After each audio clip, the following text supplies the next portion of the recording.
Today, I'd like to welcome Jen Bonnett of Your Journey Tools and Teachings.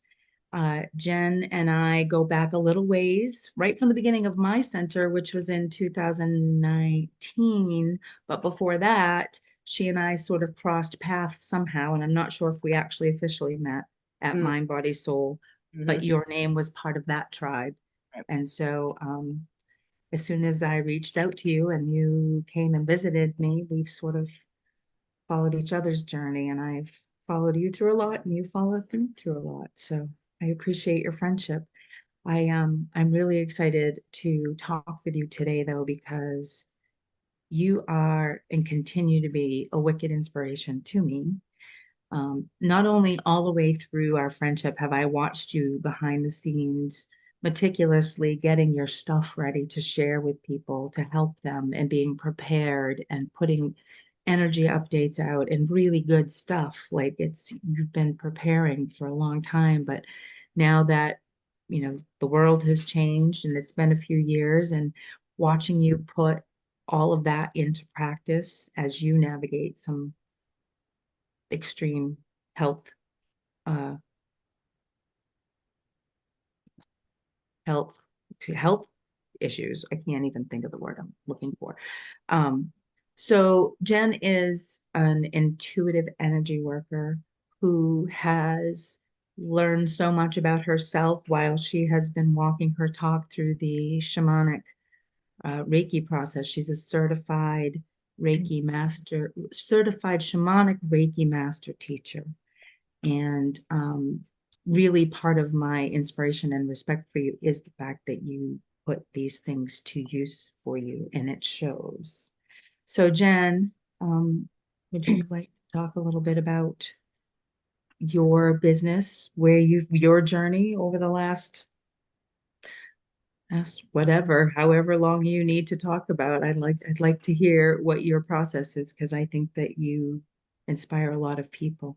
Cool. Yeah, I mean, I'll try to shorten my process a little because it's been a number of years. Yeah. Um, I guess I would say it started back in 2013 is really when I started. I mean, I've always been sort of a curious person, so I like to learn things and, read books and stuff. And um, my dad actually kept pestering me to read some Brian Weiss books about past lives. He had Right. read them, yes, and thought they were fascinating. And he was like, every time I talked to him, he was talking about it. And so I finally picked it up basically to stop him from talking about it because he kept bringing it up. And I was like, fine, if I read it, then we'll be done with this and we can move on.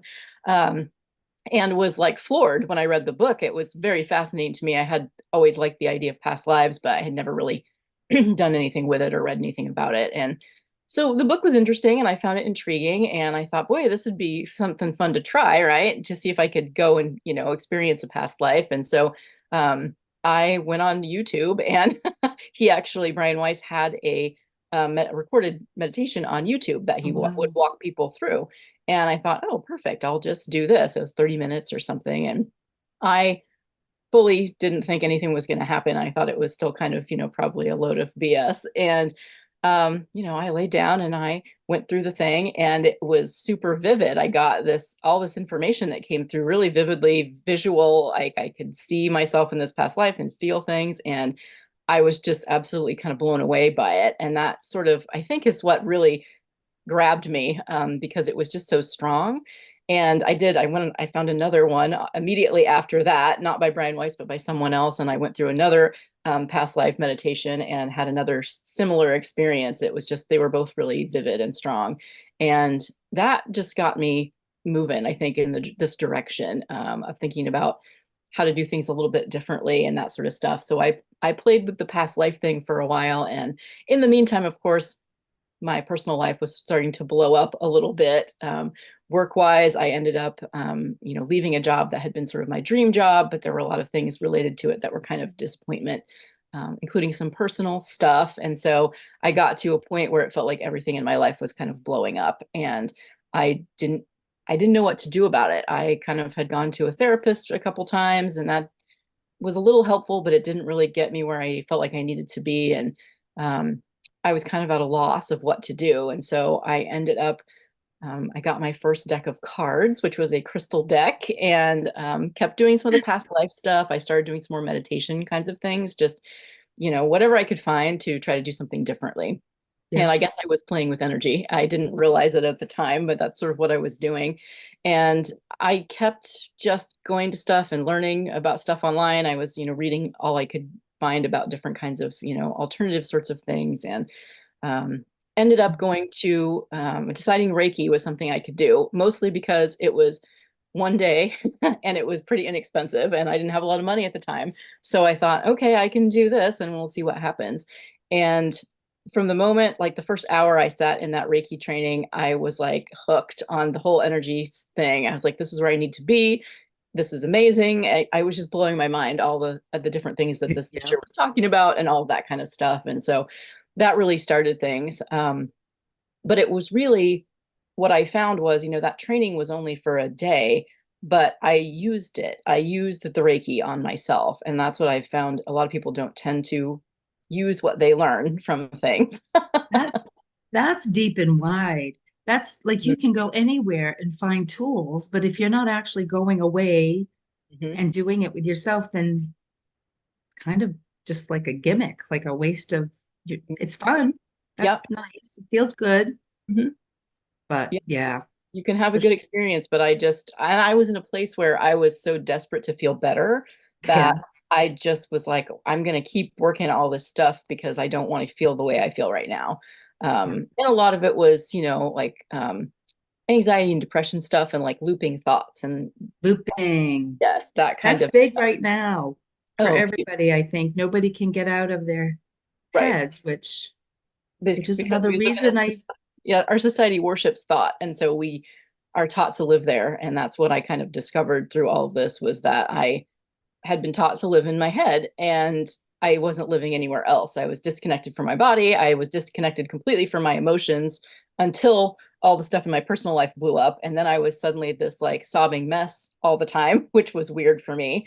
Um, yeah, and it was basically all of that stuff was forcing me into um, acknowledging the rest of me. yes. I didn't have any real spiritual like routines or anything like that other than I loved nature and so I would go outside a lot. I had a dog who was he's still my teacher. uh, Yeah. so taking all of those different things, it was like this process of sort of unraveling like why wasn't I feeling good and what could I do to change that. And I ended up falling into I had my Reiki teacher, I started having visions, basically, is what happened. I would be doing Reiki and then I would have all these really vivid visions would happen. And I went to my Reiki teacher and I said, I don't think this is Reiki. Like, what's happening with me? Because you didn't talk about visions and stuff. Oh, wow. And she told me I should look into shamanism because they tend to do a lot of, visual journeys and things. And I thought, okay, well, I looked into it and it was like, oh, 2-year apprenticeship and all this kind of stuff and expensive. And I still didn't have a lot of money to spend. And I didn't know that I wanted to commit to a 2-year sort of a thing. I wasn't that convinced about it. So I thought, well, I'll just let it sit for now and I'll keep doing the stuff I'm doing. And um, then I ended up hearing and learning about something called shamanic Reiki, which is basically a combination of working with Reiki, which is that universal, energy, and using shamanic practices and tools sort of as a combo. And I was intrigued by that because it felt really practical to me because I'm a pretty practical person. So I wanted to be able to use what I was going to be learning about. And this just seemed like it would be the perfect thing. So I ended up going down to Omega Institute in New York and did a 5-day like intensive master practitioner training. And I had already done the training in a couple of levels of Reiki. And so that was crazy. It was like 40 people in a room, and I had never felt that kind of energy before, just like Ooh. moving. It was unbelievable and really neat. So that I learned a lot of tools. They taught a lot of shamanic tools and talked a lot about it. And what I kept getting hit with was these people that had been working with Reiki and the shamanic stuff and who had been really working it for a long time have this like peacefulness about them. It was like this settled, centered kind of a feeling around them. And it's not like they didn't have dramas and stuff going on in their lives, but they were carrying it differently. And I think that impacted me even without me like consciously understanding that was part of it. I Yes, want to be like that. I want to be able to move through things in that way.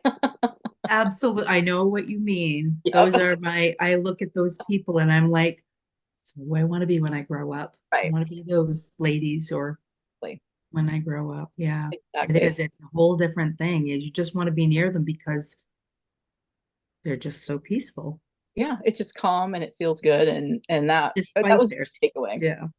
So I ended up doing came back from that, and I had loved it. I loved everything I had learned in the master practitioner training. So I ended up then doing a year-long apprenticeship for the master teacher, and that was quite an amazing year because it was really it was all distance. So we all did it from home. We did telegatherings and stuff, and we had some calls and things, but it was basically, this is your opportunity to try all this stuff out with some guidance.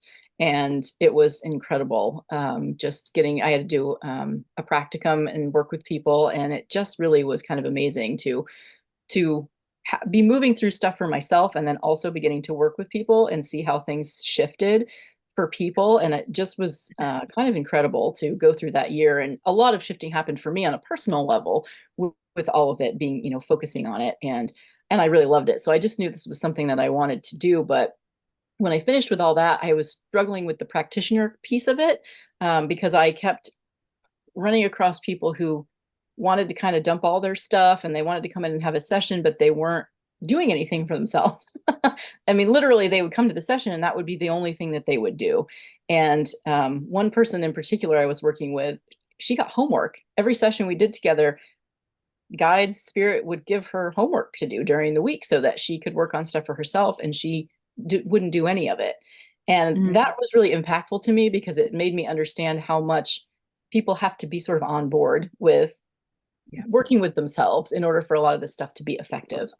That's the name of the game. It's really hard. I saw it with massage therapy. I saw a meme a long time ago and it said something to the effect of, massage, yes, is very effective, but like baths, you need to do them once in a while for them to continue to be effective.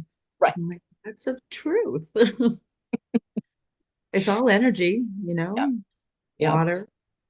Yeah. The challenge I found though is that people aren't in our culture aren't used to that. We haven't been taught that we really have any authority to take care of ourselves in those ways. We have to go to someone else to go to a doctor to have them tell you what's going on with your body. And so we're so disconnected from those places that that part's hard to convince people. And I don't want to convince people. I want them to come to it when they need to come to it. But Right. And be a resource for them. And that is the name of the game. I think that's what's happening now with the age of Aquarius being ushered in and losing that sense of the patriarchy having all, and I don't mean men, whatever the rulers, the systems, everything is breaking down. And that's what we're supposed to be learning is how to be accountable to us because we're here for just us. We might have kids and parents and all of that. But if we're not taking care of ourselves, none of that other stuff matters. And I don't think it's until you get older that you start seeing that pattern. Although I have to say, I am pretty excited to see some of the younger people jumping on board um, and doing things differently and making decisions that are hard, but to take care of themselves and their families and whatnot. So it's a giant reason why I love talking with you because I get it when people really want to work with their own energy, it's a game changer, like to watch the processes that can happen. And gosh, yes, for sure. For sure. In my head right now, I'm going through a couple of stories, and I think one of the people actually that I think about, and I almost cry every time.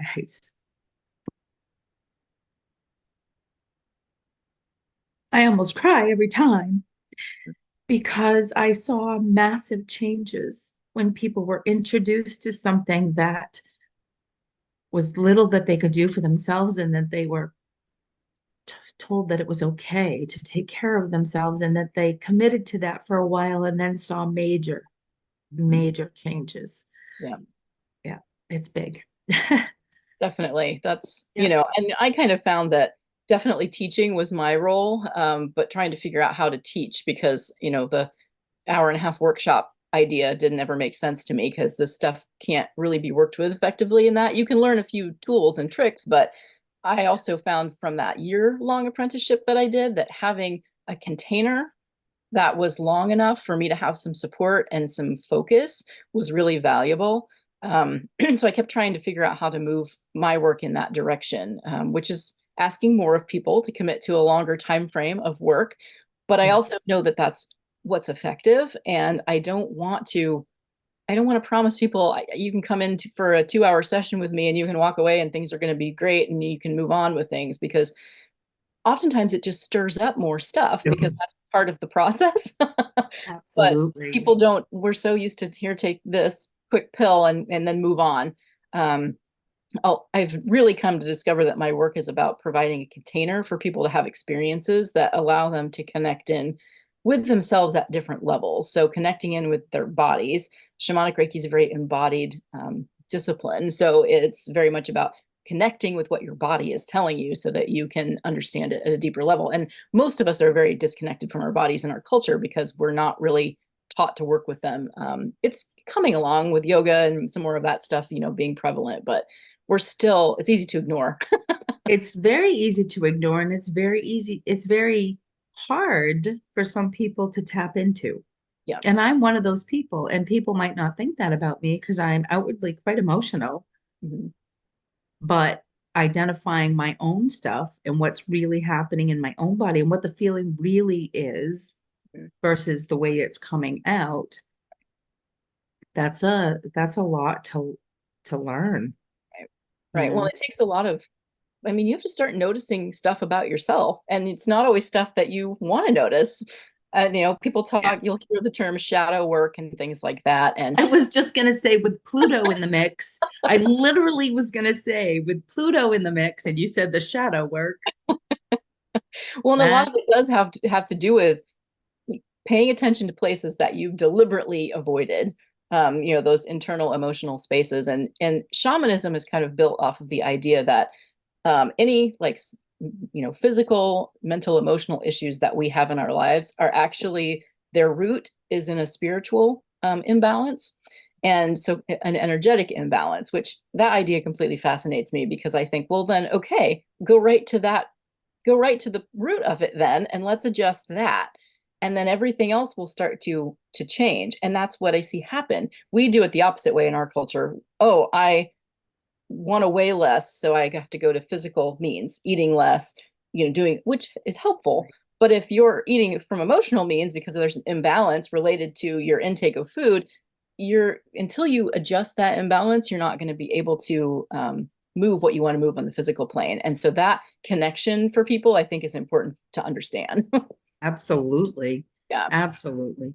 Yeah. Um, I had something to say on that score too, and I can't remember what it was. I can't remember. It's okay. So I don't know. So a lot of what I'm trying to do now is to just provide experiences for people to connect with those places that they Yeah. haven't really been connected with, and teach them ways that they can do that for Yeah. themselves. Because I really, people are probably sick of me saying this, who heard me talking for a long time, but a daily practice of some kind where you connect with yourself, I think, is vital. And it It's can be different depending on who you are, but every single yeah, solitary 100% of the time person yeah, peoples that I enjoy listening to, following. Every single person says that is the deal breaker. You yeah, can't do anything until you give yourself that time right. every day to do whatever it is. If you're a runner, that's what it is for you. It doesn't matter, but it's your time to connect with yourself. You know, another friend of mine who was a clown, Mm-hmm. uh, I laugh too. I laugh and they said she's a clown. She's also a somatic body worker. She's also a carpenter. She's also a web designer. And but she's a clown. And the way she explained it to me, because I didn't really connect with that necessarily, but what she was telling me was how you have to go deep. You have to even figure out what that feeling is, Mm-hmm. what that you're trying to convey. And then it has to be in you and it has to bubble up and come out in whatever sad or mad or happy or crying or whatever it is. And I was just like blown away when, because her body actions too, when she did it, I'm like, of course, like that makes perfect sense. If you can't be with yourself, be awfully hard to connect and project well Right. a feeling that you're not familiar with. Mhm. And in the yeah, anyway, that was a mind-blowing moment to me for clown work, Right. how therapeutic it could be.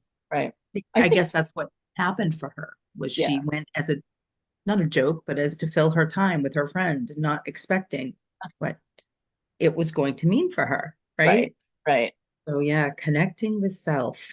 And it's, we're really good in our culture about creating distractions so that we don't need to do that. And I also found that we oftentimes have created who we think the world wants us to be. And we've also drawn a lot of people into our lives that then only want to be part of our lives because we're giving them some sort of fulfillment in that space. So once you start doing work to like figure out who you really are and you start to let go of some of those things that you were doing because you thought you were supposed to, people don't like it. And then it starts to get really uncomfortable with, friends leaving or, partners not knowing what's going on. And that puts a big roadblock up for people doing this work because, it takes a great amount of courage to say, well, I need to do this for myself. And I guess if you're going to walk away, go ahead. That's really challenging. And I went through years of like struggling with that and saying, there's got to be a way I can do both. Keep these and keep working on myself. I didn't realize that the real challenge was that they wanted a version of me that was no longer what I could offer.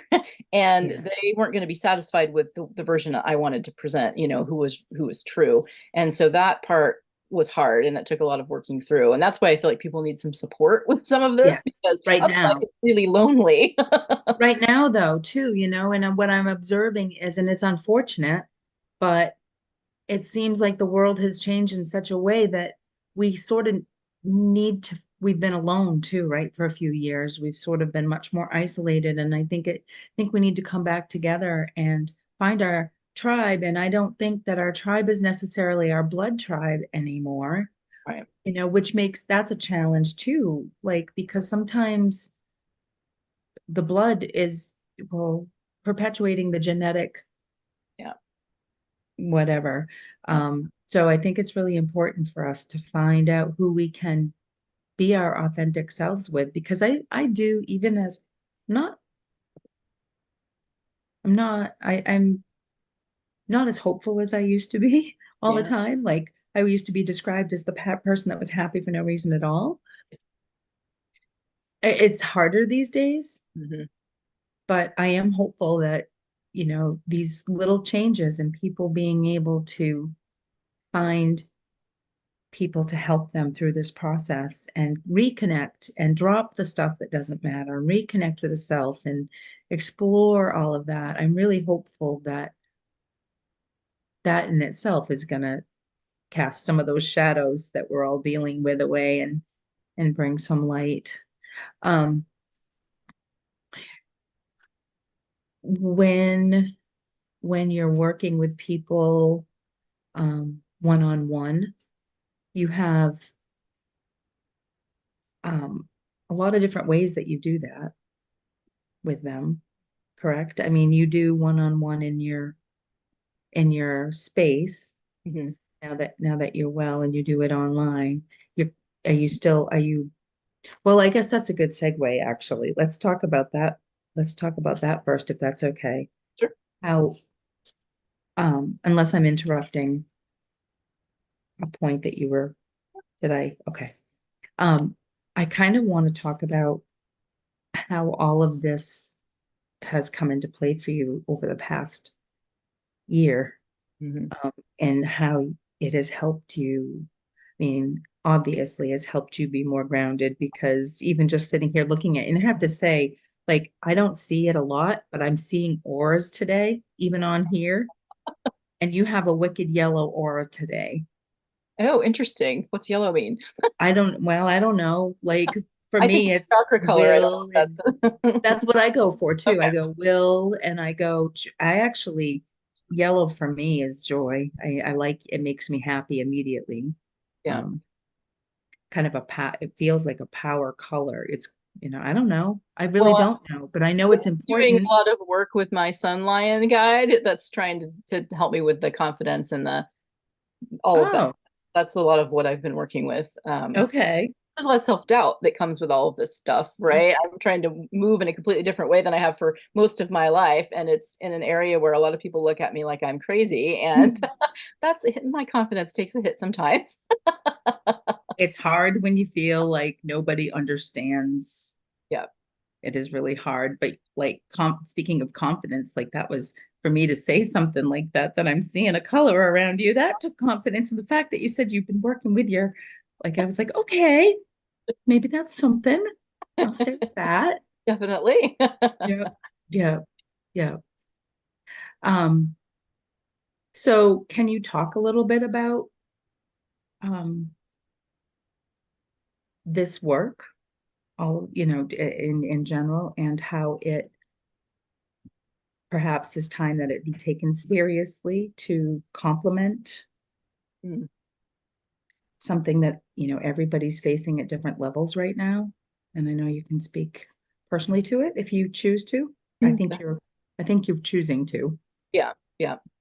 Um, so I want to make sure I'm clear first that, I've been basically doing daily work with myself for, I mean, probably since about 2015, really. It's been a long time. Um, Yes. I've got altars in my living room that I activate every day, and that kind of helps to like set the tone for me to connect with myself. I work with my cards, I do meditation stuff. So this has been my dedication over years, working with this stuff. Can I ask a question? How do you activate your altar? I light the candles, and I have some cedar and some Palo Santo that I go around the house and do the whole thing. And that's a nice thing for your nervous system, because once you get into a habit of doing it, as soon as you smell those things, it automatically your nervous system starts to relax. Which is Wicked. why one of the reasons I like to do it. Yep. I And love it it. reminds me Love. of my training. When I went down to the training, there was tons of Palo Santo all the time. And so that smell just automatically brings back that energy and that experience and that kind of thing. So, Yeah. um, I was just curious. And for yeah, those who don't even know what that meant, yeah, I know. I would love to talk to people more about altars because I think they're really helpful, and can be really easy to work with. So it doesn't have to be complex. I never even knew that's what I've been doing my whole life Hmm. until I was really introduced to the fact of what an altar, what I didn't even know. Like I've just been honoring so much of whatever I just like to do that I didn't realize that I was constantly creating an altar on my bureau. Hmm. Like it was, and I was all about placement, Yeah, and it's the same thing with clearing, or just because I liked it, right. just because it made me feel good. I didn't understand Yeah. the importance of that. But yeah, altars are pretty cool. I'd love to explore those with you sometime too. I Well, and think it's you also did one. Didn't you do a workshop with me at the center in Cornish? I Yeah. did do. Yeah, I can't remember. I've done an altar one. I don't remember if it was there or not, but No, no, maybe not. I maybe think anyway. yeah. Anyway, I remember that you have done some of that work. Yeah. Well, definitely you kind of hit on a point there that I think is important, is that, it's important to like what you're doing. So what I'm doing might not be interesting to you, but that doesn't matter. You can still do something for yourself every day that's Right. interesting, that you like doing, and that's what keeps you doing it. This isn't meant to be like, oh my gosh, I have to go to the gym and and I hate doing that. It's not about forcing something that you don't like to do. It's about looking at it as like an opportunity to connect with yourself and being excited about that, and being excited and also saying this is a priority for me. So I'm Right. going to make time for it, which is one of the things that I had to do. Um, I ended up getting up earlier in the morning when I was, working and had to be out the door earlier. Um, I would get up earlier so that I could make time for myself in the morning to work with the cards and to do that, because it made me feel better. I knew that I was set up for a better day when I took that time in the morning to, oftentimes like I'd wake up with like an icky dream or worries in my head, and I could sort of dispel those by doing the work for myself in the morning, and then I didn't have to carry that around with me all day. And the more I did it, the more I saw that it worked. And so that's why I kind of kept doing it. And so I've spent years sort of doing that, mostly because it made me feel better. And that's sort of Yeah. important. And I have to say, it's one of the things I admire about you is that I'm going to keep saying it, you're walking your talk. Mhm. And that's what people don't, that's what we're, that's what I'm trying to get back to, honestly. It's what opened up my doors for me back when the center opened.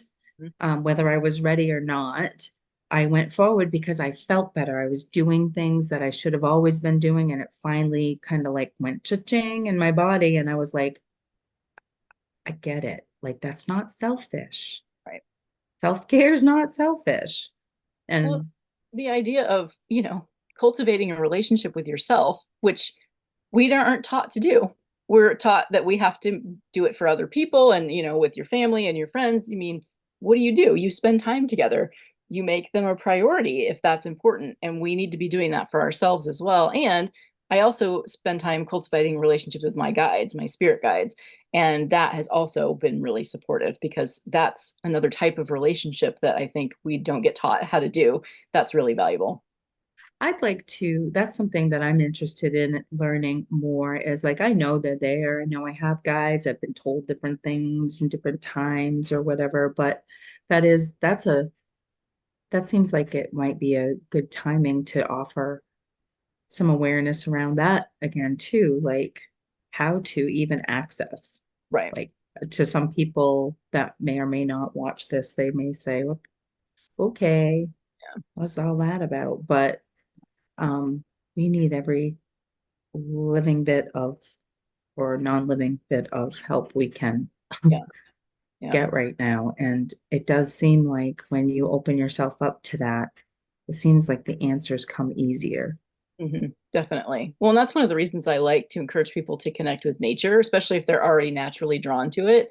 Yeah. Nature helps us open up. I always find it much easier to meditate or anything if I'm outside, because it's just, I had one of my teachers one time was talking about uh, like a tree doesn't try to act like it is a bird. It's just a tree. There's no pretense with nature. It's Oh just what it gosh. is. And Yeah. we live in a culture that's so filled with pretense that we can go out into nature and we can let that go. And just Mhm. that in and of itself opens a doorway for Oh us my to connect gosh. to ourselves and to other things. That So makes so much sense. That makes so much sense. yeah. So much sense. We're so programmed into, and unfortunately, social media, I think, makes it like 150 million thousand times worse because we all tend to put our best selves out there, Right. not the curled up in a ball, crying, sucking our thumbs with snot coming out of our nose. Like, I've been tempted to do that before, just so people see that I'm not like happy for no reason at all, just, you know what I mean? Not really. I won't. I Yeah. wouldn't do that. I wouldn't do that. But I've been tempted to because people just have this preconceived notion of what is and what isn't based on what they see. Right. Right. Yeah. Yeah. Yep. So, so I guess that was sort of a long way to say that I've been working with this stuff for myself for a long time, which is And that's something to be said. Like, so when you're taking control of your life for whatever reason, and you start working through real root issues, Mhm. real practices, real medicine, if it filters in there too, pharmaceutically, you pop a pill and it's a pretty fast acting thing in the world, but depending on what it is. Whereas if you go with the herbal route and you're treating the root cause and you're being very personal to yourself, the steps are much longer and um, not as visible all at once, but way more powerful and yeah, it just seems like anything that is worth having is worth working for. And I don't think our society 100% is ready that, because we're convenience. Right. We're not very good at being long term. So I always use the phrase, I guess, if you're looking for sustainable change, change that actually will last, not just quick, then you have to go to this root place. And when I first started working with all of this stuff, I had high blood pressure that I was taking pills for. And I was able to stop taking those because I started doing some reading and I started recognizing that I had been carrying some really long-term sorts of emotional stuff since childhood that I had never acknowledged and sort of dealt with. And when I did that, it was like my whole body was letting that go. And I see some stuff from there's probably a lot of people out there will be familiar with the holistic psychologist who does a lot of work around like body related traumas and how that connects up to our emotional stuff, flight or flight, that kind of thing. Is that what it's called? Yeah, that That kind of response that stuff. no, that podcast that It's I yeah, the holistic psychologist. She's got a couple of books out and she's I on. just started following her. Yes, I wanted to be sure that's what you were talking Yeah, about. she talks a lot about that. Our body um holds our experiences essentially. So if you have a trauma that happens, and this is something else I learned in the shamanic piece of things, it's called an intrusion in that discipline, is that these energetic places of experiences that we have and emotions that we don't release Mhm. get held in our bodies somewhere, and that's what begins to create illness. And so Yes. that I think that idea is fascinating, and I've worked a lot with that because it's intriguing to me, and I've also discovered that it's true, at least for me. um, It is true. and I gotta talk about what's happened to me over this last year is that I in 2023 I was having some definite health issues, but I was also working pretty much every day, and so I was kind of ignoring it. I had been ignoring it for a while, and then it got to the point where I couldn't ignore it anymore because my body was literally my body was hemorrhaging is what was happening. And I ended up having to go to the ER and have a blood transfusion, and in the process of all this discovered that I had a big tumor on one of my ovaries. And I knew something was there. I thought it was something else, and so I hadn't been worried about it. But it was almost like all this sort of forced me to deal with it, and it all happened really fast. It was like mid-November, I went to the ER, and by mid-December, I had surgery to have the tumor removed and everything else. I had a full hysterectomy and everything with all of that because they found cancer in the tumor, and so they needed to kind of stage that to see where it was at. Um, And it wasn't just a small tumor. no, it was a pretty large one. Pretty large. It was like 19 centimeters when they took it out. So it was a big one. Um, and it was thankfully not causing a lot of huge problems other than the bleeding that had been happening, that got pretty serious. But I mean, I was not having a lot of other issues. When I sort of looked at the size of it, I was surprised that I wasn't having other Yeah. problems, I guess. Um, Yeah. and that all happened within about a month of all of this stuff happening. And before after they discovered the tumor and I knew I was going to have surgery, basically right after the ER, I when I was sitting in the ER, I was thinking to myself how grateful I was for my life and my experiences and the people that were in my life. And that might seem like an odd thing to be thinking about when I'm sitting in the ER, but I didn't have anything else to do. And I thought, I guess I feel lucky that I'm here and these people know what they're doing and all of this kind of stuff. And so when I got out of the ER, I wanted to start meditating really much more focusedly. I'm not a great meditator. Hadn't always made it a huge focus. And I started doing it twice a day. And I wanted to work with my body. Like my body was really screaming at me because I had been ignoring it. And I wanted to understand like what was going on with this tumor that they'd found and, where this had come from.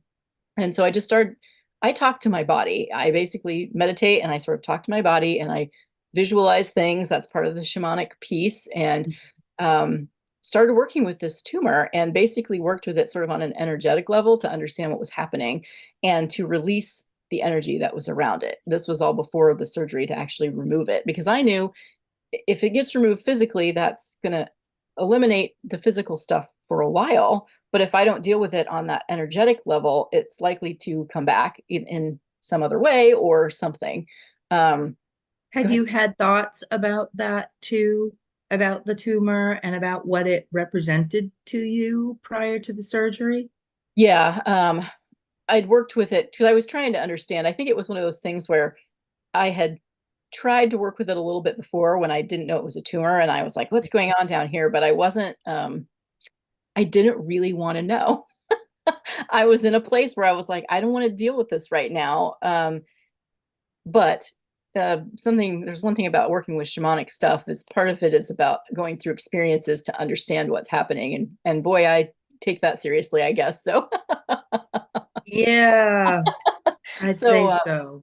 so I I'd say started working with it and discovered that this was a place where I had been shoving down all my fear and anxiety, probably for years, into this space instead of releasing it and dealing with it, I was just shoving it away. So it was kind of like putting, dirt under a rug. Not getting rid of the dirt, you're just covering it up. And that's what I had been doing with a lot of this stuff. And so I just worked from that space of understanding like that's what I was doing and saying, all right, it's time for me to let this go. And just kind of released it energetically and worked with it in that way. And then felt prepared to go in and have the surgery and say, now it's time for this to physically go because I've dealt with this energetic imbalance and now the rest of it needs to go.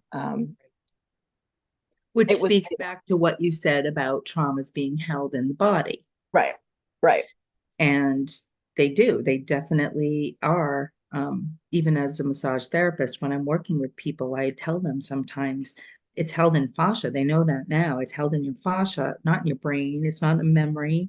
It's Mhm. someplace in your body. And so sometimes when you're doing work to release, whether it's energetic or physical release, I've had releases in my chiropractor's office before with the tears, just like I wasn't prepared to be that messy in my chiropractor's office, but it was such a release that yeah.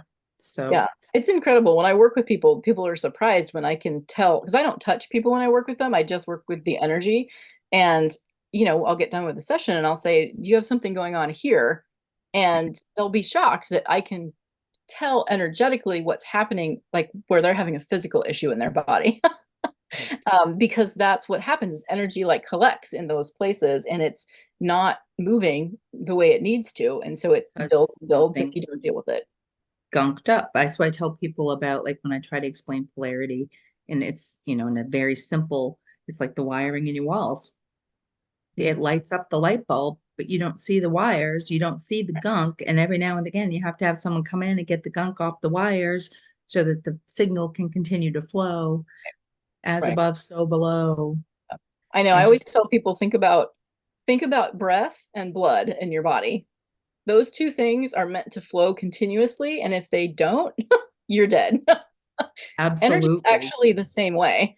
It's meant to flow continuously. That's what the chakras are supposed to help do. Like that, it's meant to flow, but we don't know how to recognize when it's not flowing properly and to address it. And so it's to me, it's very practical. Like it's just Oh, another part of our system that we need to care for. We just haven't, our culture has never taught us how to do that. So that's why, like looking back at indigenous cultures, that's just part of how they live their culture is to care for that sort of stuff. That spiritual, energetic stuff is just part of it. yeah. And that's why we can learn a lot, I think, from those cultures because they have always been doing that. It's just part of what you do from the time you're a baby. So And it's it's simple. yeah. It's simple. It's so, when you look at other people's practices, other humans, other tribes, other whatever, Mhm. the people who are the healthiest, they really, it seems so simple, but it's so hard. Right. Breathe, right? You'd think that'd be easy.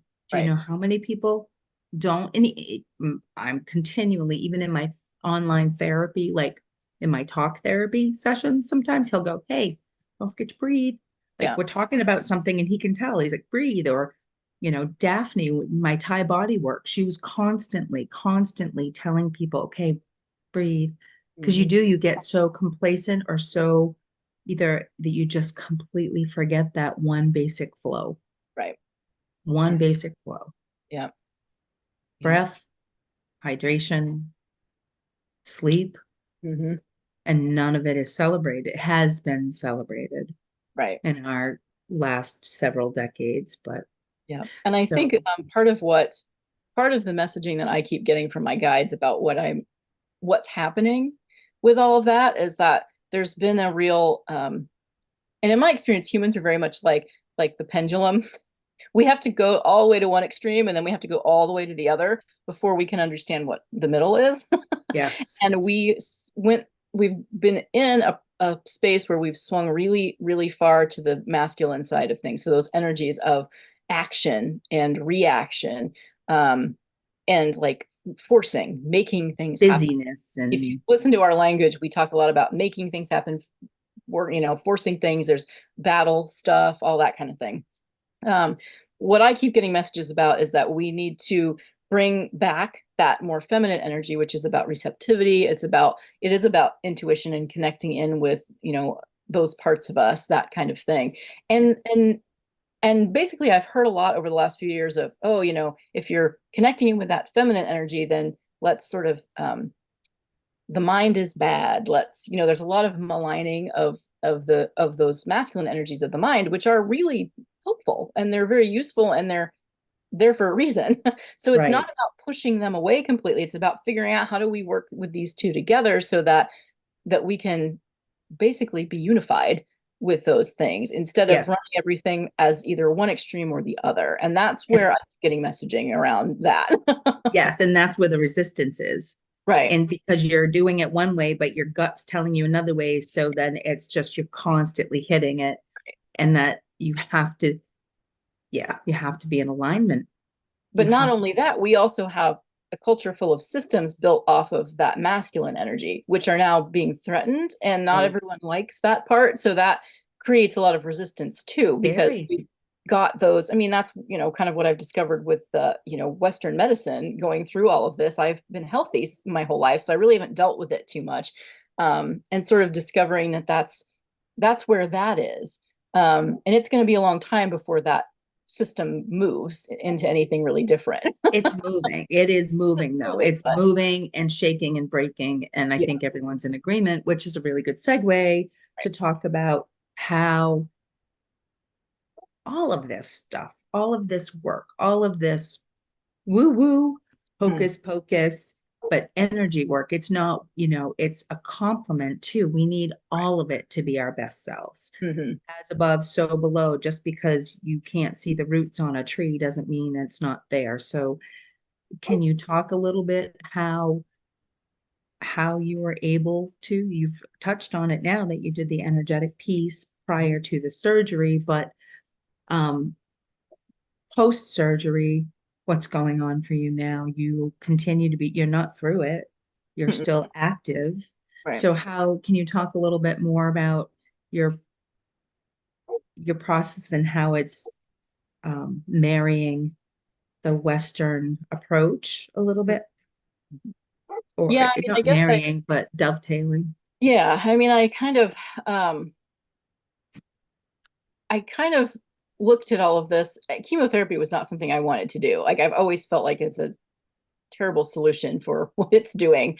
But there's a lot of pressure out there from people to do what the doctors say. That's hard to not do. And because you're dealing with their fear. Right. You're dealing with their fear of losing you. Exactly. Really. So it's not just about making a choice for yourself. You have to deal with all the pressure of everybody else. And I kind of felt like, as much as I didn't want to do it, I also felt like there was no other choice I was going to make, because I also felt like I needed to understand the process of it. I think to understand what I'm doing with my work more and how I can support people is kind of what it's come down to, because I also had a hospital stay after the other surgery. I had some complications, so I was in the hospital. So I saw a lot of just the way all of the system works and that kind of thing. And what I was wondering about for myself was, okay, so what can I do to support myself, right? Okay, so if I'm going to be going through chemo and you're telling me all this stuff could happen to me because of the drugs and all this kind of stuff, what can I do to try to support myself and make myself feel better? Now, I already do my daily stuff, and I knew I was going to, once I had my focus back after the surgeries in the hospital stay, I wanted to be able to do the meditation again. But I was also thinking about, what do I do to support my body? Because it's gone through a lot, and I need to be able to make sure that, I'm taking care of it in the right way. Just other things that I could do that will kind of make me feel empowered, because when you go into the medical system, it's somebody else telling you what needs to happen for your body, which is an incredibly disempowering thing. Right. And I've done a lot of work around, the authority we give away our authority all the time of, for making decisions for ourselves and that kind of thing. It's a huge problem, I think, in our culture, that we don't feel like we have the authority to make good decisions for ourselves. And so I was kind of working with that idea, saying, how do I work within this system that takes power away from you and gives it to someone else, essentially? And how do I find some space where I can work with myself and feel like I'm making good choices for myself, and I can feel like I have some authority over my own body? Because, being pumped full of a bunch of sort of poisonous drugs is not what I would normally choose to do. And so I'm like, how do I manage that? um, so I have found, connecting with meditation and really um, looking at it from the perspective of, what do I want these drugs to do in my body, right? They're supposed to be there to help get rid of these cancer cells that may or may not be there. But the problem comes in because there's a bunch of side effects, right? And so, those can cause a lot of problems. And I thought, well, I want to start working with the energy so I can say, here's what I want these drugs to do, and here's what I don't, which might sound crazy to some people, but, they're telling me they can't target the drugs physically. So I thought, well, why can't I do that energetically? And so that's what I've been working with in terms of the chemotherapy, is like, how can I direct my energies to best serve my system? And that's been things like, I want to make sure that I have plenty of red blood cells that are working, because that's one of the things that gets attacked with chemotherapy, is killing some of those red blood cells, and then you end up with anemia, and so then you get tired and that kind of thing. So I was already anemic, so I wanted to make sure that I was protecting my red blood cells. So I've been doing visualizations with them to make sure that they're producing and sending oxygen to my system. White blood cells, your immune system gets hit oftentimes, so I've been working with those to bring in some really nice, basically that Reiki, that universal energy, bring that into my system and fill up my cells with it. And healthy cells in my body are going to they love that kind of energy. And so they're going to, run really well from that. And anything that doesn't like that kind of energy just gets, taken away. And so that's what I've been doing, is kind of working with myself every day.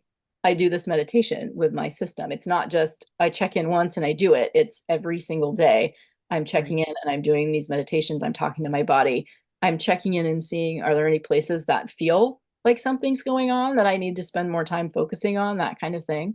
And I'm not doing this because I'm a shamanic Reiki master teacher. Anybody can learn how to do this for themselves. And I think that's where we need to go, is everybody talking to their bodies and saying, hey, what's going on with you? And in your emotions and your mind. I mean, the mental piece is pretty huge. And that's what I find actually most people I work with need to work with that first, because if your mind is taking you down roads of worry and anxiety, you can't really do any of the rest of this stuff very effectively. So And it's challenging now more than ever, because our mind is being challenged all the time with so much data and stories and all of that stuff. It's really hard. My therapist that I'm working with, basically says, yes, your mind is there for a reason. It helps us process our 3D reality of what we have to do or whatever, but basically don't ever listen to it. right. Like, because it's there to do that. Like, it's there for a different reason. Our real intuit comes from our gut responses, and for some people more than others. That was actually something I just learned through human design. Not, and I won't digress, but it was like, there are certain types of people who are just sacral beings, and that is where everything comes through their guts. It has to be processed there. So kind of interesting. Definitely. Well, and one of the other pieces I found was that fear is pretty huge. And if we're carrying that fear, I was able to release that, I think, because I worked energetically with the tumor first. When I woke up after the surgery, it was gone. Like, I'd always had this constant like fear, anxiety piece that sort of lived in me, and it was just gone. And I knew there And was I I can speak to that, because I've known you for a few years, and I saw you, and I've known you, and I visited with you. And when my first visit with you after your surgery, it wasn't very long. I think it was prior to your complications. Yeah. Yeah. Yes. And I couldn't even believe, like, there was a sense of peace with you that I hadn't experienced before. I can't name that. I don't know, but I felt it Yeah. for sure. Definitely. Well, that's the thing, is it's a lot of this stuff comes down to what you feel, which nobody else can feel. I mean, Right. they can to some extent, but not the same way that you can. So that's Right. why, like, I struggle with like the scientific piece of it, because a lot of this stuff isn't replicable because it's not meant to be replicable. It's meant to be you and your experience, and that's it. And that's like one of the things I keep trying to talk to people about is saying, you know, this is valid for you. This feeling, this sign, this synchronicity, this whatever it is valid for you, even if this can never be replicated in a lab. It doesn't make it Right. it doesn't destroy that. And so that's a piece that it's, again, that's that mental piece that comes into play where we want to, and what's that about anyway? Proof? Because I can't just accept this under my own authority. It's somebody else has to say, it's okay. I agree with you that this is valid.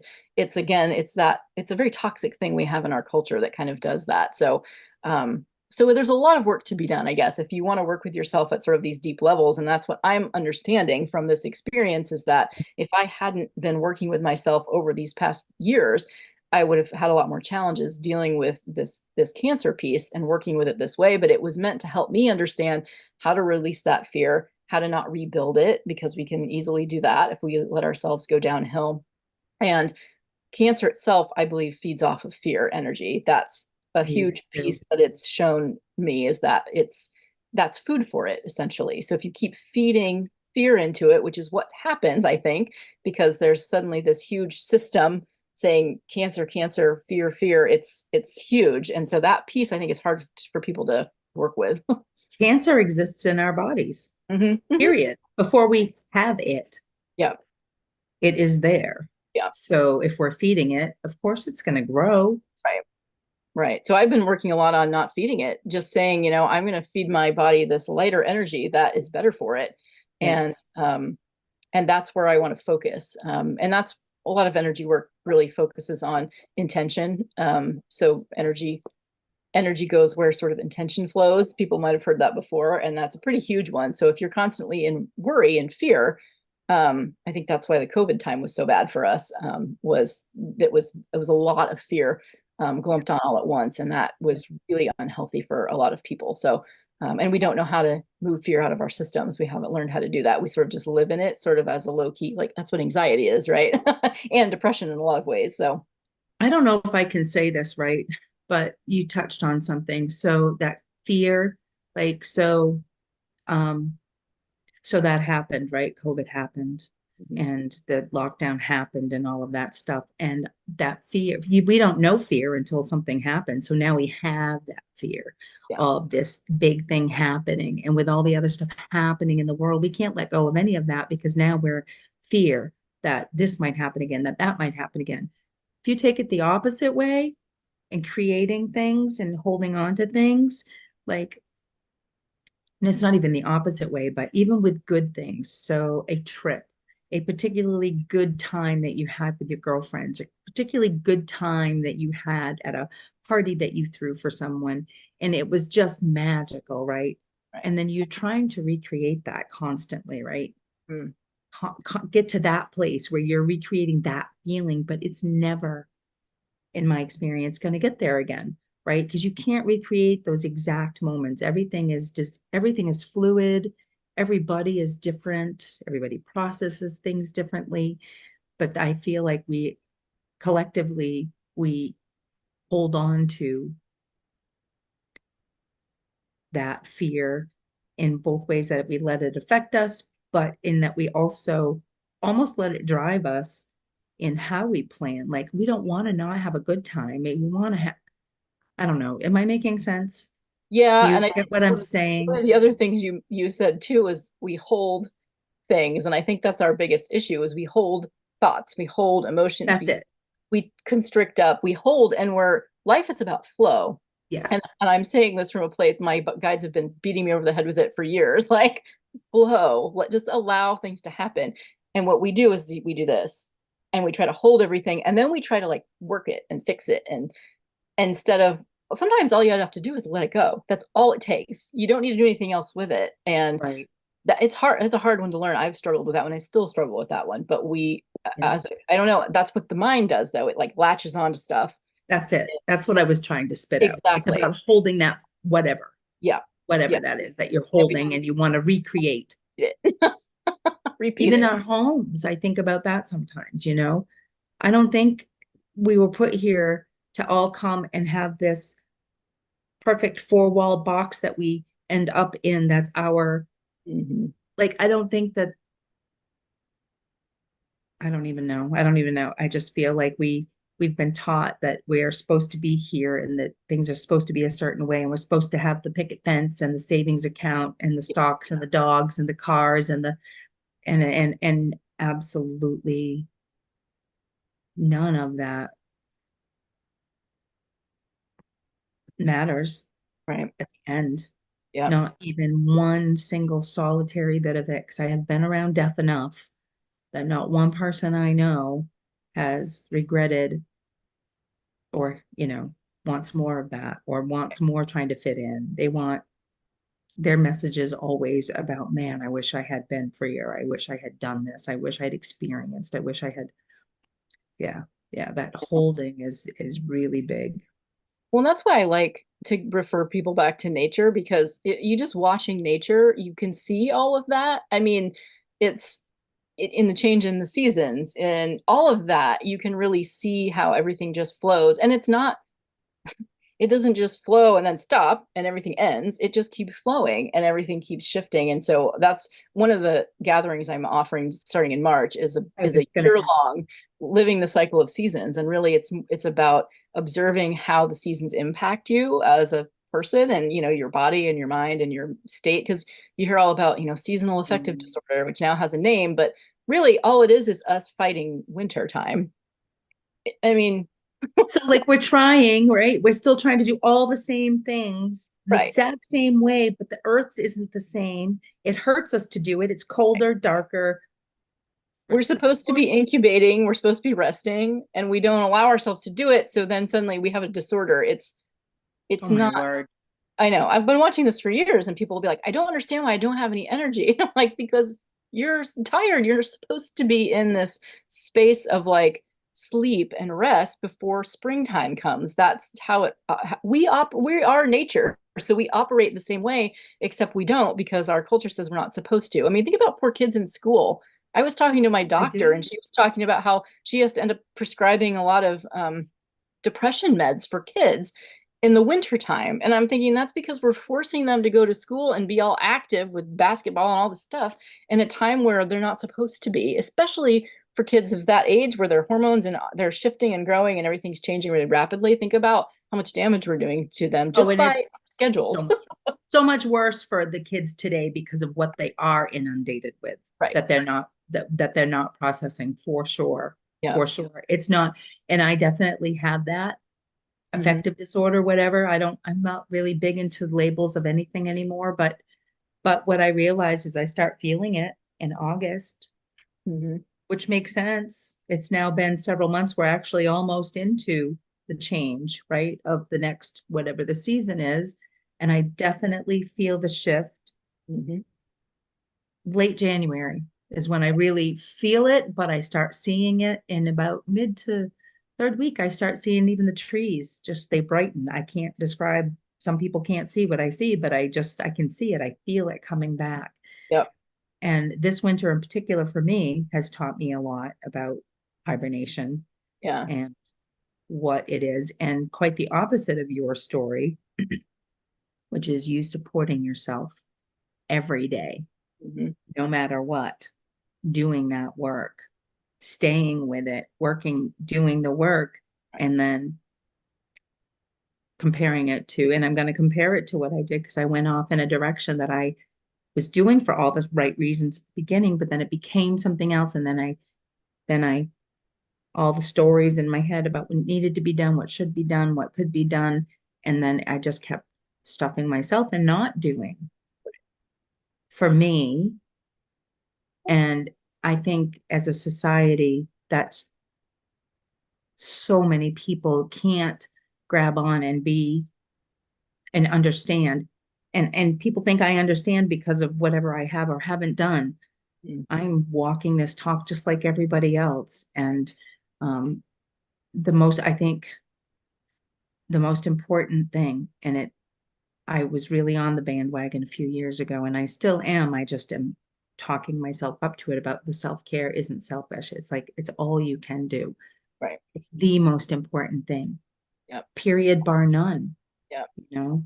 Absolutely. And A lot of the so, reason people don't do it is because they're afraid of how other people will look at them if they do it. If they're not constantly doing something for someone else, and that like peer pressure is pretty rampant. So people have to be able to let go of that and say, you know what, I need this hour for me. I don't really care what anybody thinks, but a lot of people won't do that.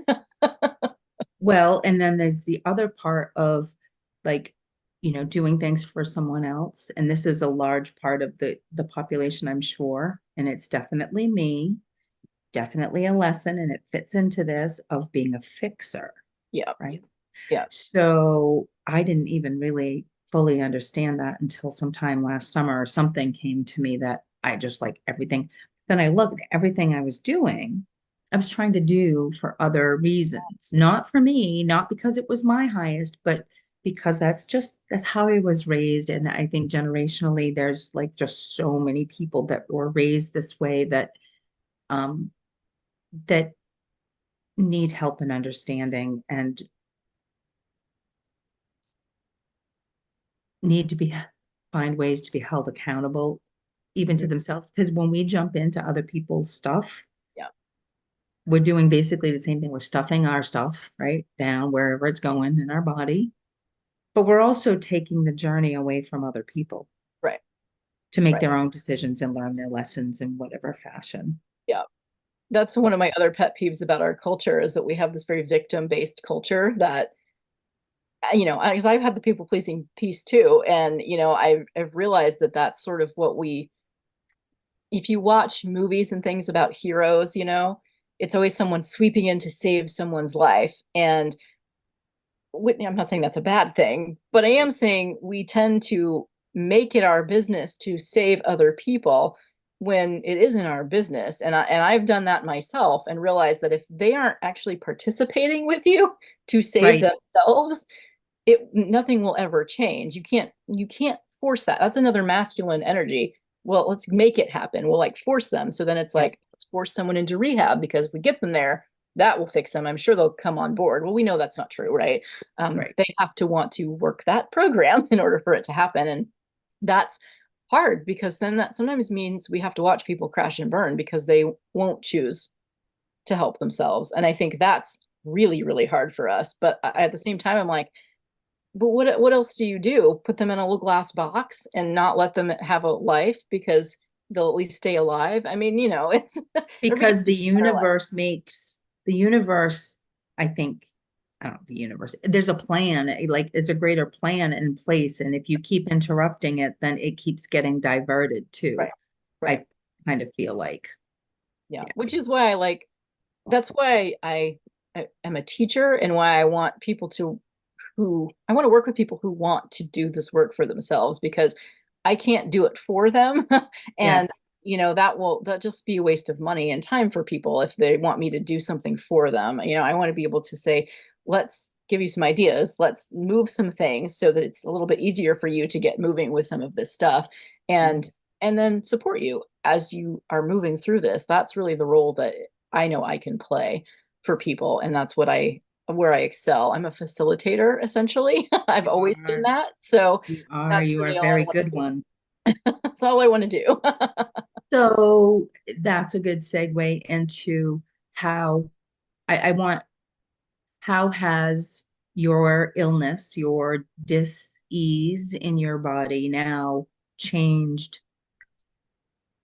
how you want to work going forward, or has it changed how you want to work with energy and people and Western medicine and holistic medicine, and like has it changed anything in the way that you want to your message, or in the way that you I think it's just given me the courage to finally do work in the way that I want to work because for since 2018, I've known that I want to work with people over a longer term period because that's what I believe is actually effective. But I've let that whole pressure of, oh, but you have to do the one-off sessions with people and that's how you get clients and blah, blah, blah, blah. And I've let that stuff sort of take over because it seems like practical business sorts of things. And this experience made me go, why are you doing this? Then it's just more of you stamping down what you know you're meant to Right. be doing. And, you just need to go out there and say, this is what I believe I Right. can offer that's useful. And whoever's ready to accept that can take a hold of it. And I just have to not worry about the business advice and that kind of thing. So it's really just Mm. cemented where I want my work to be and to focus Yeah. on that as opposed to trying to be everything for everyone. Yeah. And that's sort of an idea. So, and I think one of the other pieces is being able to provide spaces for people to talk about some of this more and intuitive stuff and experience some of that and really encourage people to engage with that part of themselves, because that's Yeah. really where you get to all this really good stuff is by, and it's not, people are so funny. They'll always like, oh, I don't know how to tell if it's my intuition or whatever. And so I'll talk to them and we all know what our intuition I is saying know, right? to Isn't us. that We all funny? know it. What we don't do is trust it and then act from it. And that's the part that you have to make a choice about. I'm going to choose to act from this place instead of from the list of things in my head that are saying, here's all the reasons you shouldn't do that, because it's, our minds are trying to protect us. They're survival based. That's not where intuition is coming from. It's coming from like a thriving sort of place. Yep. So Yep. trusting. I'm the same way. The trusting the intuition. It's like, even when you're trying to say, I don't know. It's like bubbling up in you. It's like, and you keep pushing it and you keep Yeah, pushing it down. yeah, Um, and I think right now, Jen, like I feel strongly that all this is happening with you for a much greater reason right now, because I think everything and everybody is cracking wide open. And I think that people are going to need now safe places to right. talk about some of this stuff that they just don't understand. Yeah, And now that you've had this personal experience of how you can really integrate, and I know that's the other thing is there's a lot of fear out there, Western medicine versus, holistic medicine or whatever, but there's a place for everything. We've just, as a patriarchal society, we have become, what does a doctor say? Well, the doctor said I should do this. The doctor said I should have surgery. The doctor said I should do this. Well, what does your body say to do? You like that's and so I think having people like you that actually have now in an experience to say, look, I did look at you. I mean, really, we're talking about your blood, right, is being affected. You have chemotherapy in your veins actively. And to me, you haven't looked better in a couple of years. Your skin is rosy, your yeah, eyes are bright, yeah. and even the lack of hair is phenomenal because you have eyes that really it brightens your face. So, you know, um, I just I'm really excited for people to have the option to, and you've got a lot of different ways for people to work with you Right. right now. Do you want to talk a little bit about some of the things you have coming up and the shop being back open again? Is that Yeah. Well, one of the things that I'm actually starting, it's March 5th. I'll be doing every other Tuesday evening, a women's health circle, which is not, that's basically meant to be a place, for discussion so that if you're having challenges around any kind of health, really, so if it's, some kind of a bigger issue or a chronic illness, or it could be, emotional, issues, that kind of thing, whatever challenges, it might just even be, I can't seem to get myself to get off the couch and exercise when I want to, like that sort of stuff. Those are all valid things about taking care of ourselves. And so it's kind of meant to be a space where people can come together and find support for that, but with the perspective of, um, finding ways to be positive about the challenges. And so being grateful for what you have and what you're able to do. And then saying, how can I work with this from a more positive perspective instead of just focusing on the challenge? Because we do tend to do that. We focus on what we don't like or don't want, and then we just get more of that. And so kind yeah, of the idea of, can I come and get some ideas of ways that I can deal with this in a more positive way, or at least just find some support and feel like someone has heard me say that this is a challenge and now I feel better and I can go do something that's, a better choice for me or whatever. So, um, and it's coming to my awareness over the last few weeks too, and yourself included, women's health. there are some things that people are going through that they're not getting enough information Right.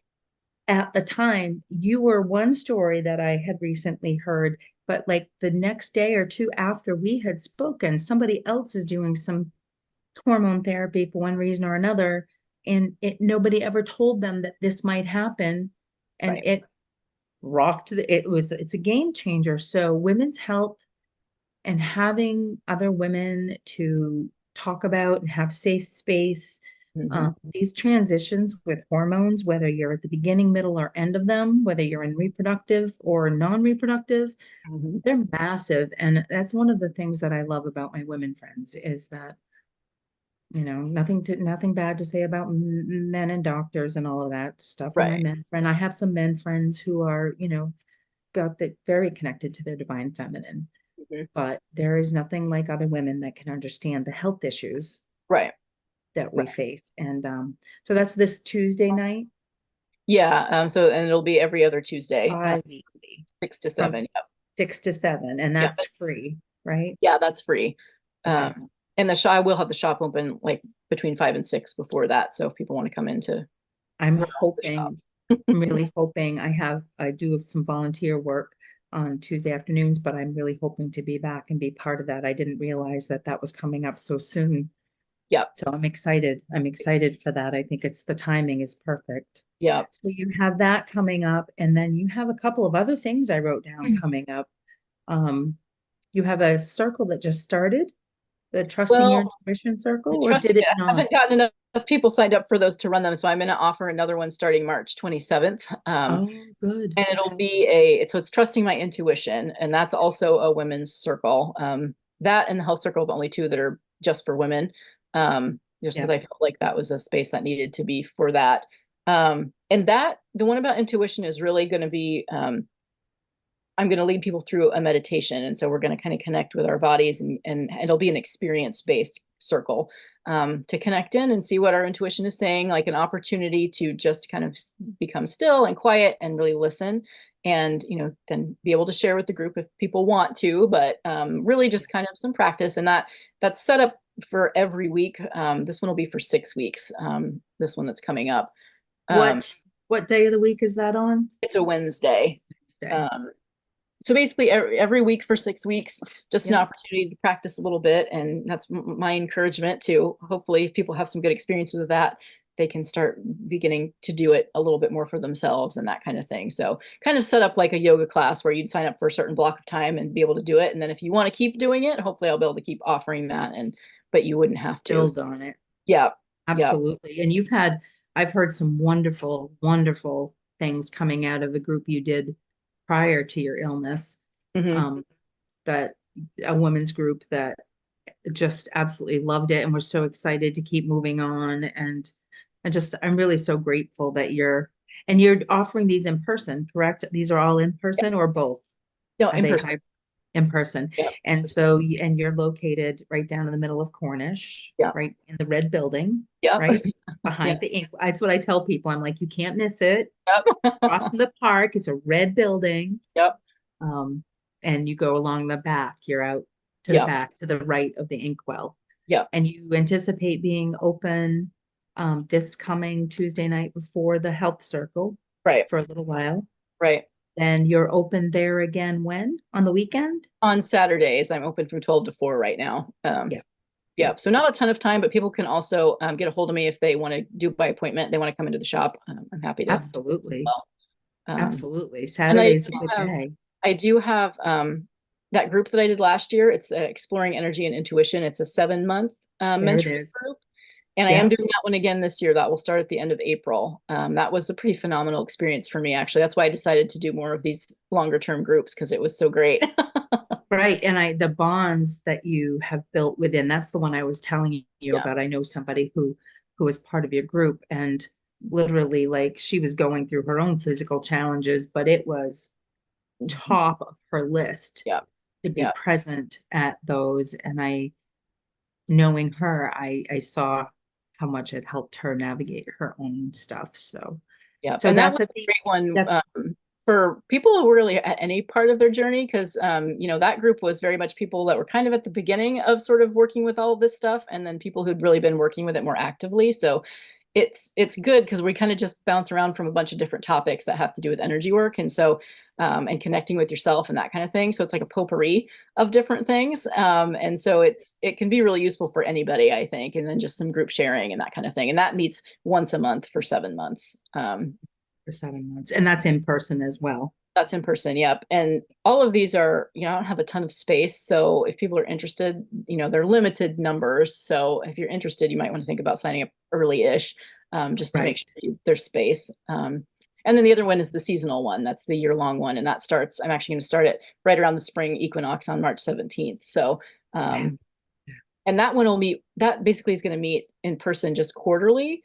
And it's Oh, going to be okay. more of a like seasonal celebration when we get together with some food and drink and kind of talking about the season and that kind of stuff. And then we'll do telegatherings for the other months where I'll do meditations around Okay. connecting with the seasons, connecting with the elements. We'll talk about moon phases, just some more stuff nature related. So that's really good for people who are nature related and who are interested in doing some more observation for themselves, of working with the seasons. That'll be a little bit more independent than some of the other ones, Yeah.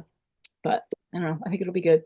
I do too. I do too. I've always, not always, but I guess I've always, and then it was in the last couple of decades, realized how much of what I honor about the cycles of the year is actually seasonal. It's not the holidays. It's Yeah, not those.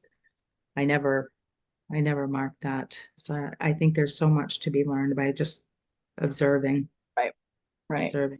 Definitely. We are very, very, very lucky to have you, Jen. Really.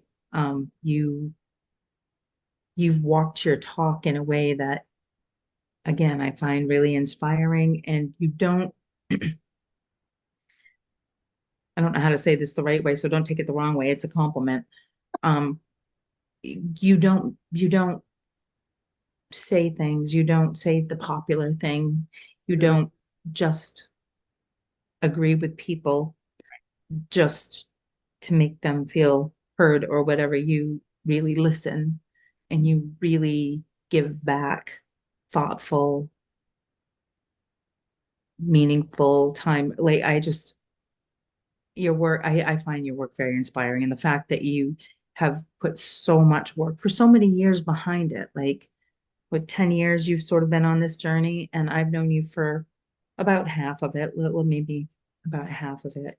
And ever Mhm. since I've known you, you've been preparing for this. You know, Yeah, you've been preparing for this specific moment. I'm sure that it would have been better had it not had the big hiccup. But at the same time, then you couldn't know right. what you now know and how important your piece is going forward as the complementary piece to, Hmm. if I didn't already say it before, there's a lot of there's a lot going on in our health Right, at mass levels, right, mass levels. And we have to come to a meeting ground on both sides. It's right, not either or. right.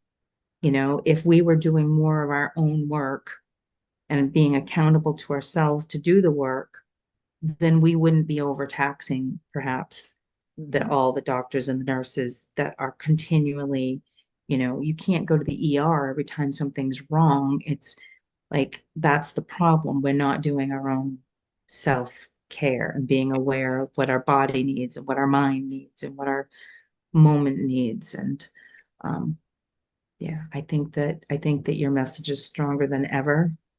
And I'm sorry that you've had to deal with all of that and especially the complications of that. But watching you now come fully into what you're meant to do, it's kind of a beautiful thing. Yeah. Well, it's one of those things where I keep looking at it saying this is just another experience. It doesn't have to be good or bad. That's part of what we put on things that make us struggle. Whew.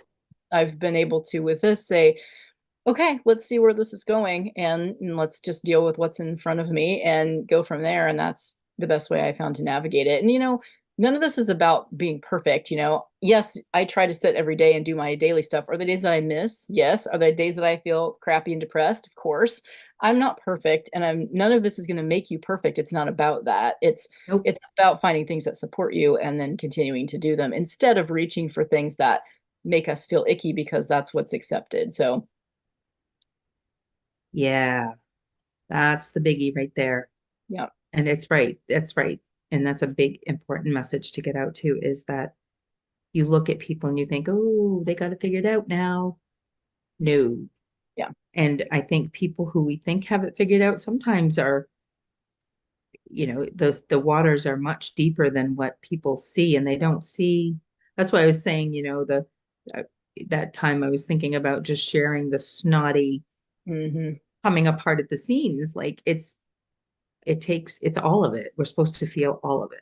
Right. And it's, It's you know, sometimes we learn the most from the things that are the hardest or that we don't like, that those are good teachers. yeah. And, you know, I've found with spirit, basically, they've asked me to tell it like it is. And, you know, I try to be compassionate with that, but I tell people, especially with tarot readings, I say, if you don't want to hear what's going to come through, then you shouldn't do this reading, because what's going to come through is the message that you need to hear, not what you want to hear.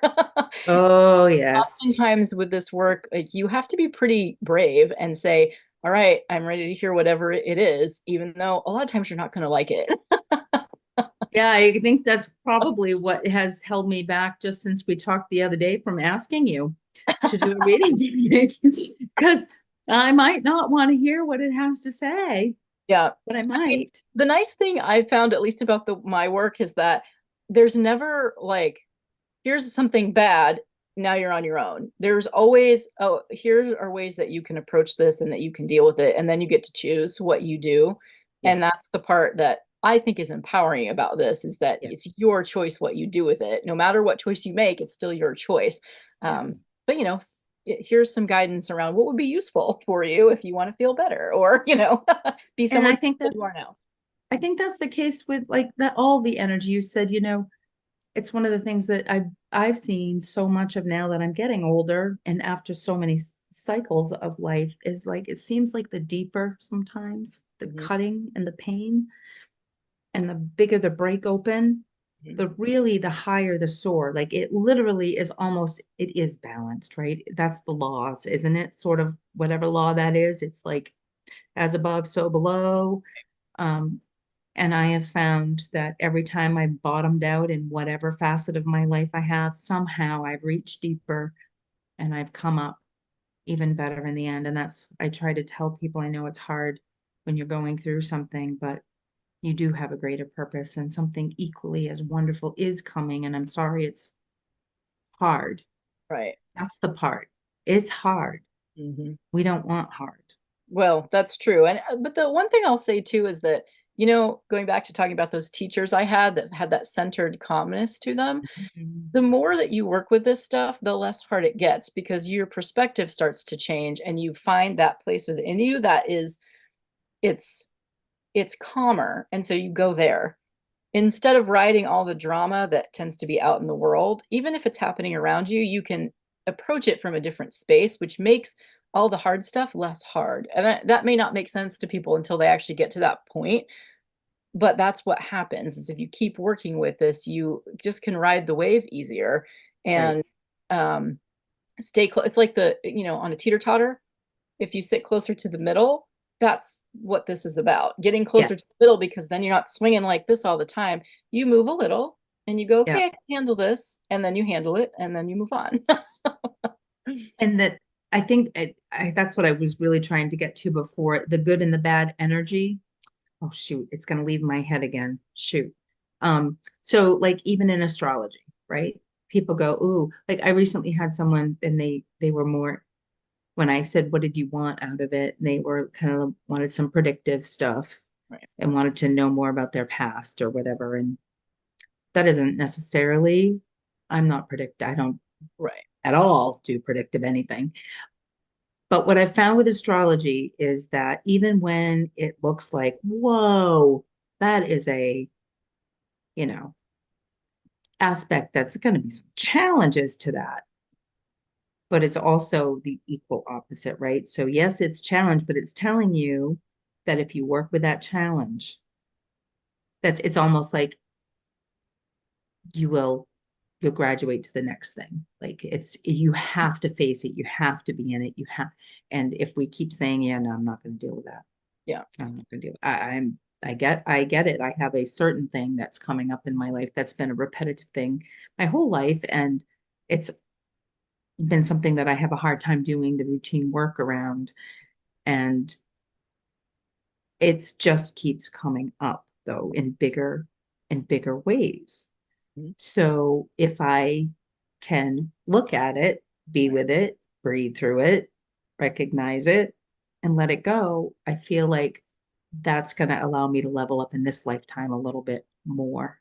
Mhm. But the energy of all of what your tarot energy, the astrology energy, I don't believe that's what I'm really trying to say. There is no good or bad. Right. It's just how you work. It's a tool. There we go. Right. It's a tool to talk about and work with the energy, Right. but it's neither good nor bad. Right. Right. And even though if you're looking at an image, it might look painful. Mhm. The image might look painful. It's just more about bringing up what is Right. and to talk about it and Right. to talk about it. Yeah. Yeah. Yeah. Yeah, Learn. that's I've really found that the experiential piece of all of this has been really useful for me because it's about saying, what's this experience and what can I learn or shift or whatever from going through this experience? What we tend to do is say this is good or it's bad, and then suddenly there's either resistance, which causes a lot more problems for us. Um, Yes. and that's where people get stuck. I've often gotten stuck there, in that resistance place of this is a bad thing that I don't want. My brain says we're supposed to be doing it like this. I don't want this.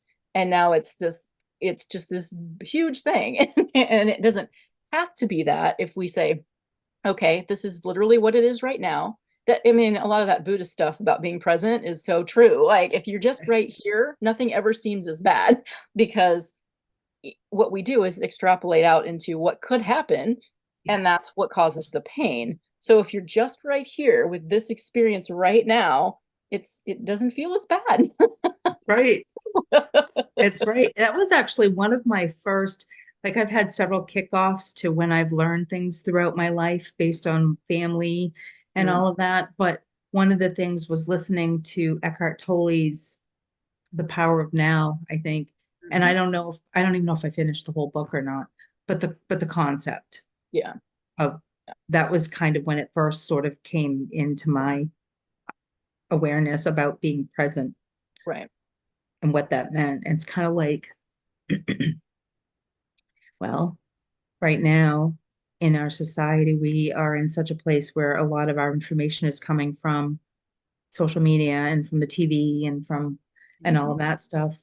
And it gets us worked up into a place of whatever. But if you actually shut all that stuff off and Right. you actually breathe and you look around you at who your people are around you and what's actually happening around you, it's it's it feels better. You know what I mean? It's like it doesn't, I don't know. It's just this we're not present enough in our own community even, you know. Well, and with ourselves, I mean, that's what, that's all outer information that's coming in. Intuition is about inner information, which is coming from a different space. But if you're not quiet, you can't hear that. And so if you're constantly inundated by that outer stuff, That you can't busyness. exactly. That's one of the pieces about the intuition is and it's persistent. So it'll keep speaking to you the same thing. That's what I found. It's very short and to the point. Like spirit doesn't waste a lot of time on wordiness. So if you're bouncing around all this words in your head, that's your brain. If it's kind of short and to the point, that's your intuition and it'll keep saying the same thing over and over. But you have to if you muffle it too much, it's quieter. So if you muffle it too much, you can really put it down. But if you give yourself a little room, it comes in. Yep, yep, it does. It does. And that busyness again, we've worn it like a banner, Yeah. like a badge of honor. and Yeah. busyness has been a badge of honor. Multitasking is a terrible thing. Even scientific research has shown that, but we still hold that up as like, this is the best thing ever. And I'm like, just sitting sometimes, just literally just sitting and doing absolutely nothing is the best thing you can do. That multitasking thing from someone who has a bit of ADD anyway, that's me. And I function best at that level where I have different, I say I function best at that level Yeah. because of my ADD tendencies. It kept Yeah. me happy because I wasn't bored.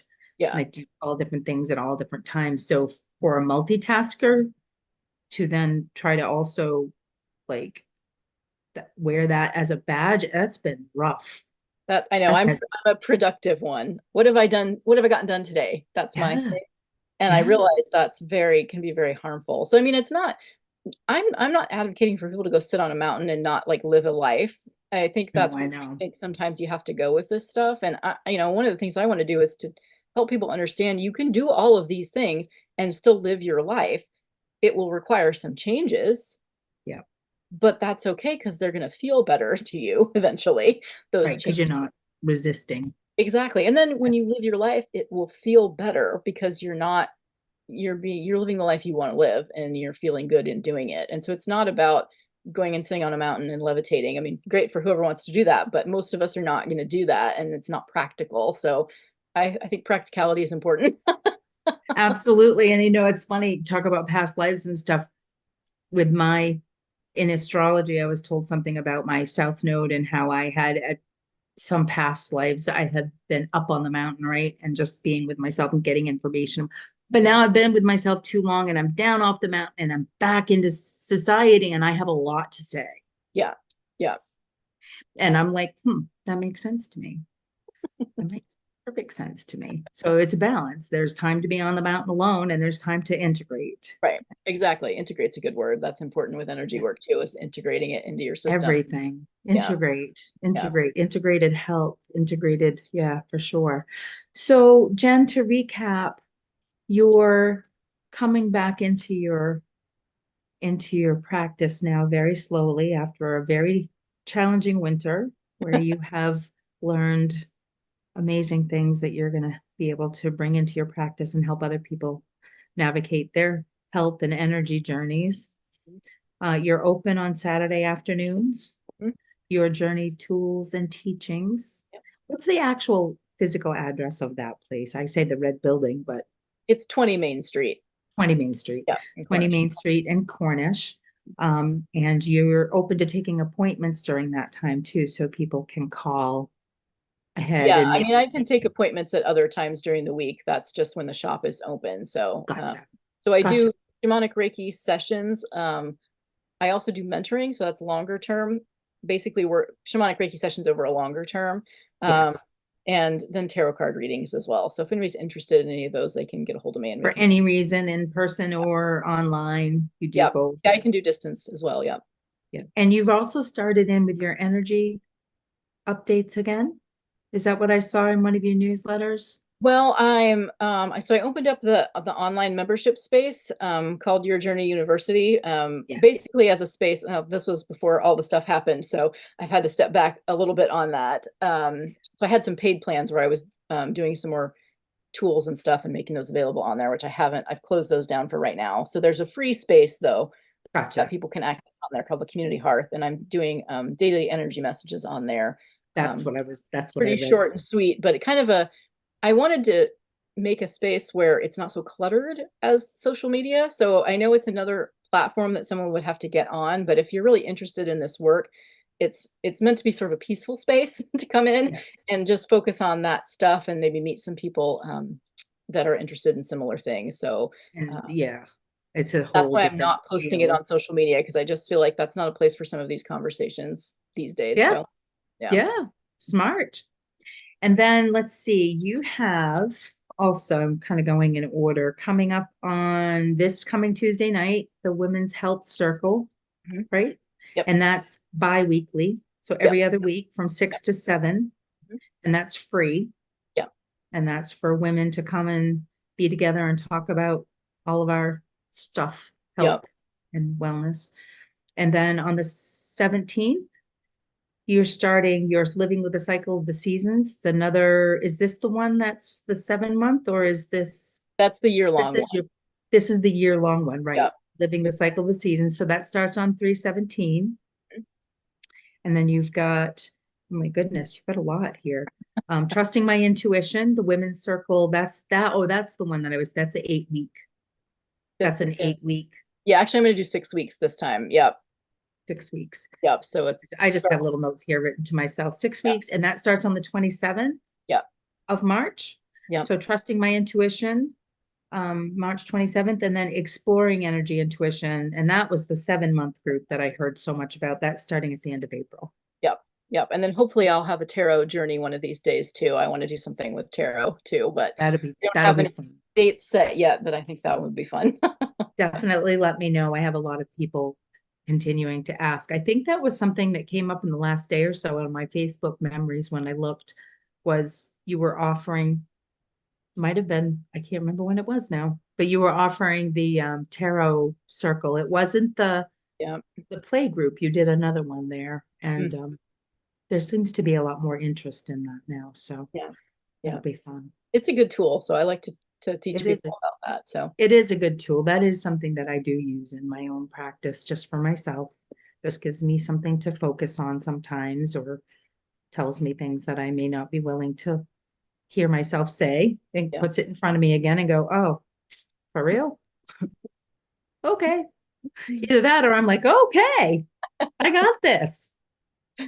So I'll be looking forward to that. Jen, thank you so much for Yeah, taking the time today. this was fun. Yeah, we'll have to do this again, because I think that there's a lot of information that you have that can be really helpful, and just having people hear it for the first time and be introduced to something, and then to know that you're available in so many different ways to be a resource. Yeah. Oh yeah, I love to talk about this stuff. So Yep. Yep. It's obvious. It's yeah. obvious. Well, thank you, Jen. And I will call that the end. Awesome.